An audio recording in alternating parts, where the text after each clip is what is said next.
They control our media, either through direct ownership or advertising. They control most of our politicians because they finance their campaigns, either through their corporations or through personal contributions that come out of the corporations. They're not elected. They don't serve a limited term. They don't report to anybody. And at the very top of the corporatocracy, you really can't tell whether a person's working for a private corporation or the government because they're always moving back and forth. So, you've got a guy who one moment is the president of a big construction company like Halliburton, and the next moment he's vice president of the United States, or the president who is in the oil business. And this is true whether you've got Democrats or Republicans in the office. You have them moving back and forth through the revolving door. And in a way, our government is invisible a lot of the time, and its policies are carried out by our corporations on one level or another. And then again, the policies of the government are basically forged by the corporatocracy and then presented to the government. They become government policy. So it's an incredibly cozy relationship. This isn't a conspiracy theory type of thing. These people don't have to get together and plot to do things. They all basically work under one primary assumption, and that is that they must maximize profits regardless of the social and environmental costs.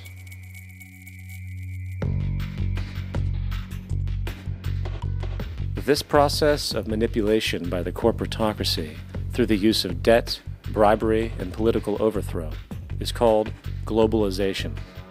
Just as the Federal Reserve keeps the American public in a position of indentured servitude through perpetual debt, inflation, and interest, the World Bank and IMF serve this role on a global scale. The basic scam is simple.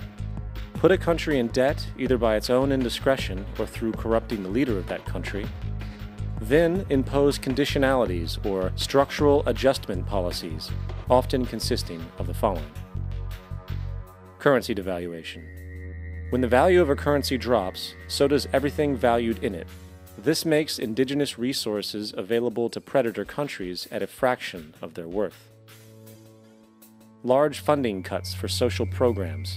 These usually include education and healthcare, compromising the well-being and integrity of the society, leaving the public vulnerable to exploitation. Privatization of state-owned enterprises. This means that socially important systems can be purchased and regulated by foreign corporations for profit. For example, in 1999, the World Bank insisted that the Bolivian government sell the public water system of its third largest city to a subsidy of the U.S. corporation Bechtel.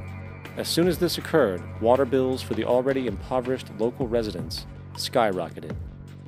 It wasn't until after a full-blown revolt by the people that the Bechtel contract was nullified.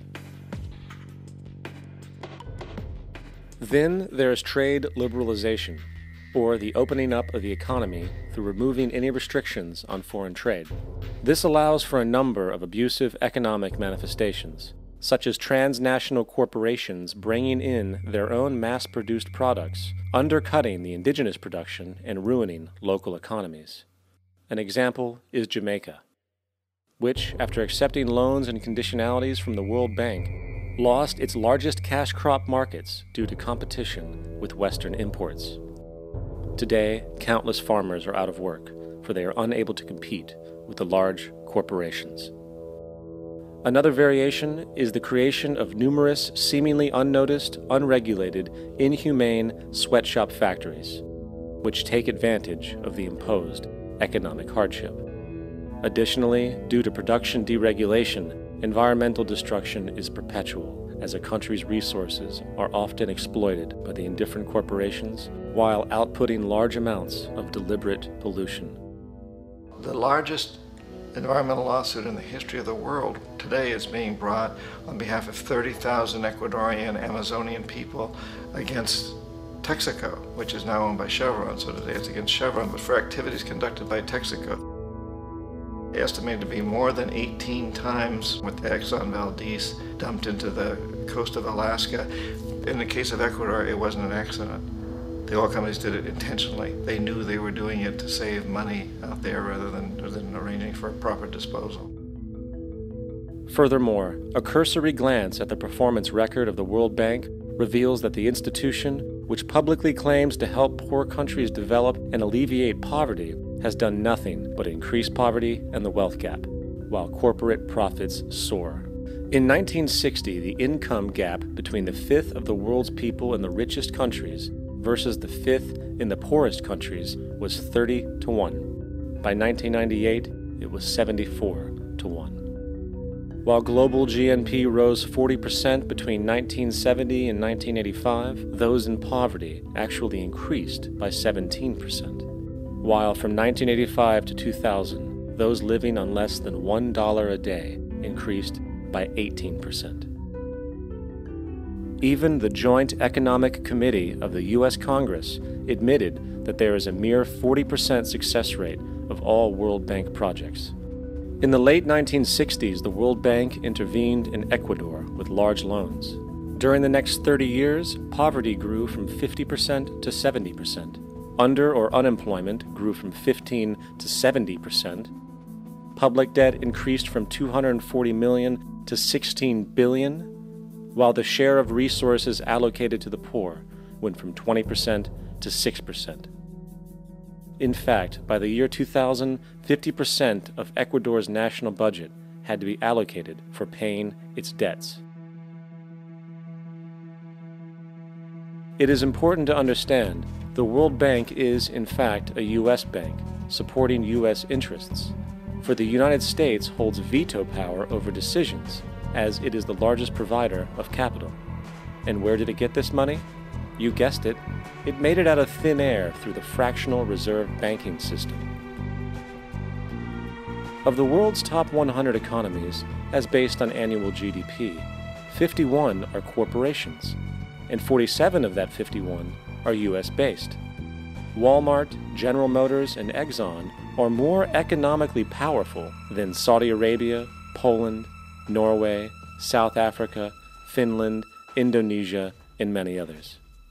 And as protective trade barriers are broken down, currencies tossed together and manipulated in floating markets, and state economies overturned in favor of open competition and global capitalism, the empire expands. You get up on your little 21-inch screen and howl about America and democracy. There is no America. There is no democracy. There is only IBM and ITT and AT&T and DuPont, Dow, Union Carbide, and Exxon. Those are the nations of the world today. What do you think the Russians talk about in their councils of state? Karl Marx? They get out their linear programming charts, statistical decision theories, Minimax solutions, and compute the price-cost probabilities of their transactions and investments, just like we do. We no longer live in a world of nations and ideologies, Mr. Beale. The world is a college of corporations, inexorably determined by the immutable bylaws of business. The world is a business, Mr. Beale.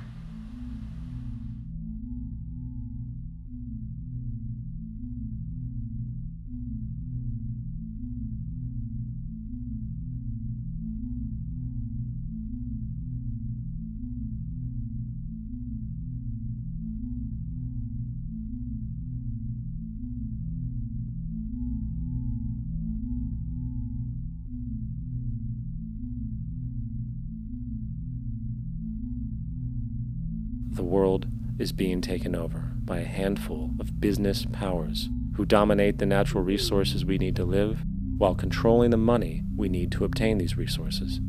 The end result will be world monopoly, based not on human life, but financial and corporate power. And as the inequality grows, naturally more and more people are becoming desperate. So the establishment was forced to come up with a new way to deal with anyone who challenges the system. So they gave birth to the terrorist. The term terrorist is an empty distinction, designed for any person or group who chooses to challenge the establishment. This isn't to be confused with the fictional